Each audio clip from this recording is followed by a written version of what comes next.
欢迎来到新兴消息频道，请订阅频道，所以大家不要错过当天最热门的新闻。我们今天的时事通讯包括以下内容：曾舜晞新造型惊艳，白鹿临江仙杀青赢好评。当下影视剧市场可谓异常火热，各类新作层出不穷，观众的消费需求也日益多元化。然而在众多备受瞩目的作品中，无疑要数白鹿和曾舜晞主演的古装剧《临江仙》最为引人关注。这部自开拍以来就饱受关注的佳作，如今终于即将迎来杀青，演员精彩纷呈的造型设计也引发了一轮又一轮的讨论热潮。白鹿在剧中塑造的角色可谓多面手，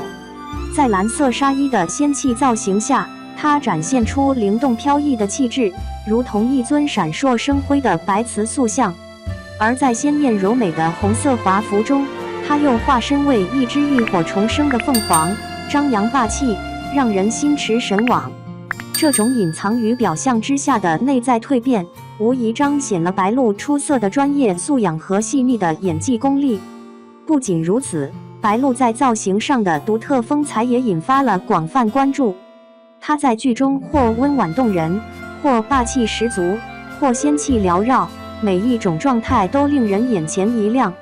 这种变幻莫测的气质特点，也恰恰反映了她所饰演的角色命运的转折。沧桑厚重与灵动飘逸的交织，正是这部作品内核主题的集中体现。可以说，白鹿的精彩演技与独具特色的造型设计，已然成为该剧备受关注的焦点所在。而曾舜晞在剧中的演技表现同样备受瞩目，从冷峻肃穆的白衣白发上神，到温润文雅的黑发书生，再到最新令人惊艳的儒雅贵气造型，他在塑造同一角色时展现出了非凡的塑造能力。这种层次丰富的角色变化，既突出了曾舜晞出色的演技功力，也引发了观众对其在剧中表演的强烈期待。值得一提的是，观众普遍认为白鹿和曾舜晞这对荧幕 CP 颇有搭配，两人在剧外就有着不俗的默契，相信在剧中必将带来精彩的对手戏。这不仅将展现二人出色的演技功力，更将满足观众对于剧情虐恋情深的期待。从造型设计到角色塑造，白鹿和曾舜晞在该剧中的精彩表现，无疑成为观众关注的重点所在。他们通过细腻入微的演技，演绎出了角色内心世界的微妙变幻，让观众对剧情的走向更加期待。尤其是在虐恋情节的把握上，二人的精湛演技无疑更是令人期待。同时，作为一部古装题材的作品，《临江仙》在服装造型的设计上也下了不少功夫。从白鹿的仙气飘逸到霸气逼人，再到曾舜晞的从容肃穆到儒雅贵气，每一次造型的转变都是对角色命运的精准反应。这种巧妙的设计手法，不仅彰显了剧组对于细节把控的重视，也昭示了他们对于作品内核主题的深刻理解。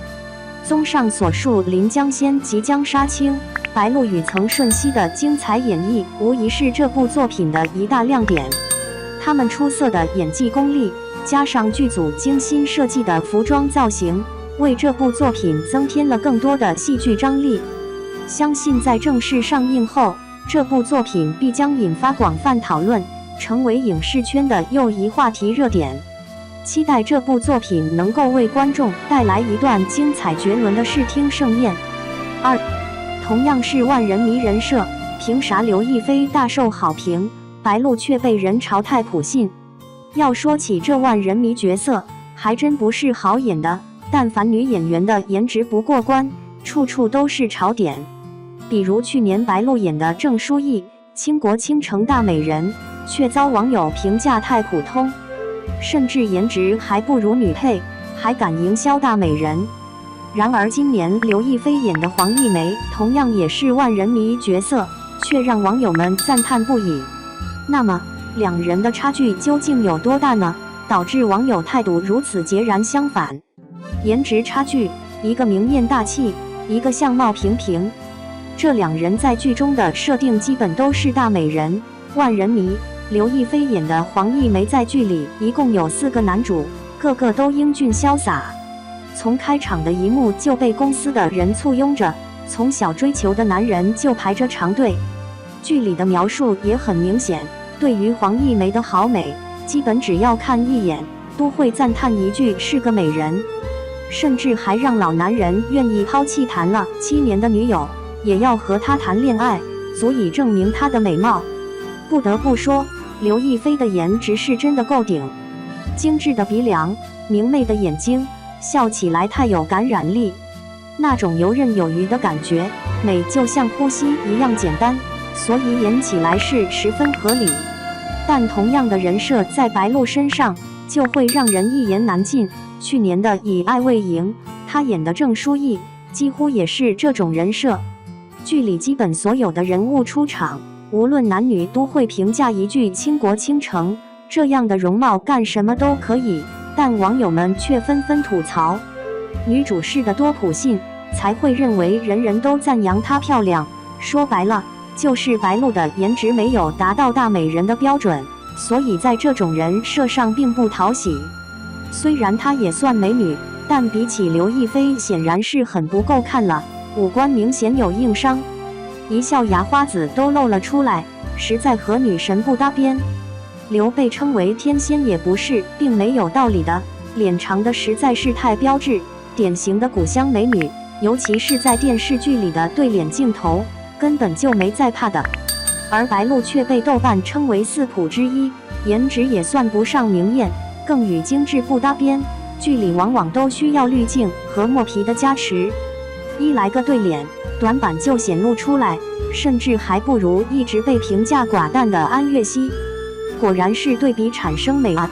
而刘亦菲在剧里的配角还都是猪猪、万茜这样的大美女，即便是大美女作配，她的颜值依旧压得住对方。不仅颜值上有所差距，就连气质和穿搭也是天壤之别。穿搭差距，一个时尚洋气，一个土到掉渣。既然都是万人迷了，还都是职场白领，那么穿搭方面也要令人信服。在玫瑰的故事中，可以看到天仙每一套穿搭都十分亮眼，从休闲装到职场风，还有一些小礼服，都美得让人移不开眼睛，看起来也十分干练。这部剧基本也贯穿了黄一梅的各个年龄层，